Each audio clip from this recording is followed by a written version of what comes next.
नमस्कार दोस्तों, आप सभी का UPPSC RO ARO test series की इस वीडियो में एक बार फिर से हार्दिक स्वागत है। आज हम देखेंगे टेस्ट नंबर 95 को। तो चलिए शुरुआत करते हैं पहले प्रश्न से। पहला प्रश्न है कि सैंधव सभ्यता के किस स्थल से मम्मी जैसी आकृति प्राप्त हुई है। ऑप्शन ए है लोथल, बी हड़प्पा, सी मोहनजोदड़ो या डी रोपड़। सही जवाब है ऑप्शन नंबर ए लोथल। दोस्तों, लोथल से मम्मी जैसी आकृति प्राप्त हुई है और इससे यह पता चलता है कि उस समय प्राचीन मिस्र के साथ हड़प्पा वासियों का संबंध था, इसीलिए वहां से मम्मी जैसी आकृति मिली है। और अगर अब बात किया जाए लोथल के बारे में, तो लोथल दोस्तों यह गुजरात के अहमदाबाद के पास स्थित है और यह किस नदी के किनारे है, तो दोस्तों भोगवा नदी के किनारे है, यह भी याद रखिएगा। और लोथल के बारे में एक प्रश्न पूछा जाता है कि सिंधु सभ्यता का एकमात्र पत्तन नगर कौन सा था, तो लोथल ही था। पत्तन नगर यानी बंदरगाह। अगला प्रश्न है वैदिक काल के देवता और उनके प्रतीकों के गलत युग्म की पहचान कीजिए। तो दोस्तों ऑप्शन नंबर ए दिया गया रुद्र औषधियों के संरक्षक, पहला बिल्कुल सही है।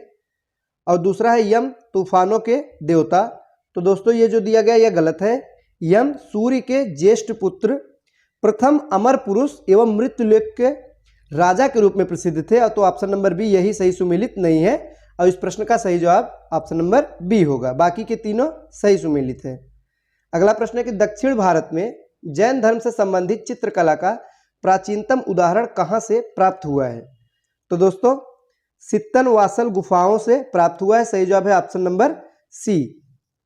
और यह कहां स्थित है दोस्तों, तो तमिलनाडु में स्थित है। अगला प्रश्न है निम्नलिखित कथनों पर विचार कीजिए। दो कथन दिया गया है और हमें पढ़ के बताना इसमें से कौन सा कथन सही है कौन सा गलत है।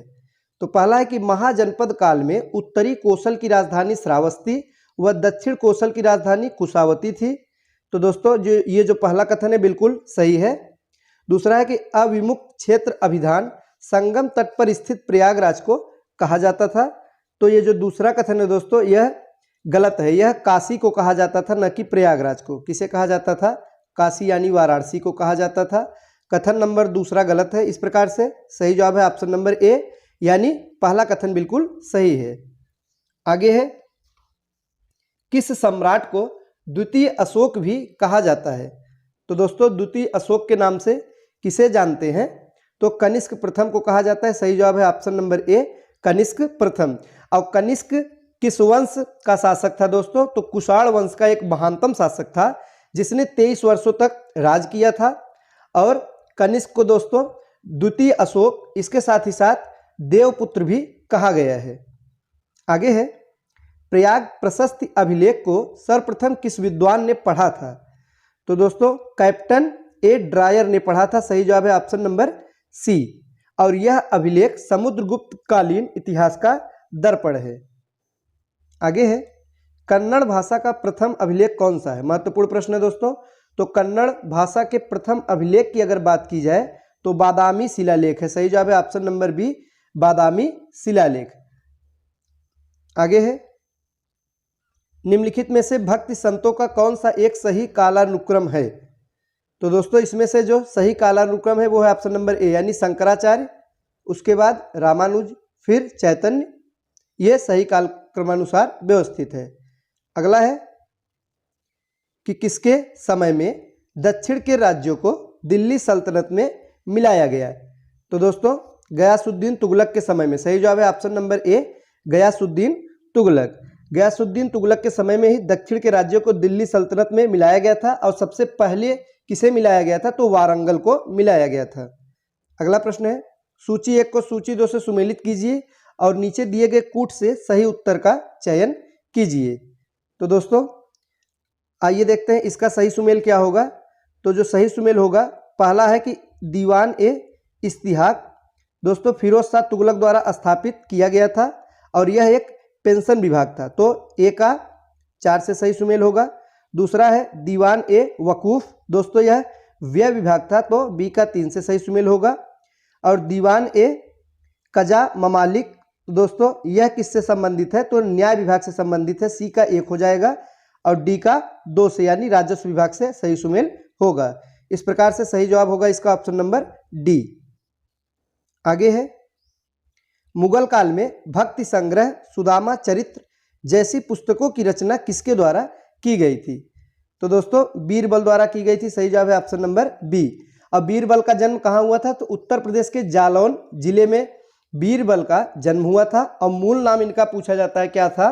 तो महेश दास। याद रखिएगा इनका मूल नाम महेश दास था। तो दोस्तों अकबर ने इन्हें नगर कोट की जागीर प्रदान की थी। और बीरबल द्वारा जो कविताएं लिखी गई थी वो ब्रह्म उपनाम से इन्होंने कविताएं लिखी थी। और भक्ति संग्रह, सुदामा चरित्र और अनुवाद भागवत गीता के भी ये रचना इन्होंने किया था।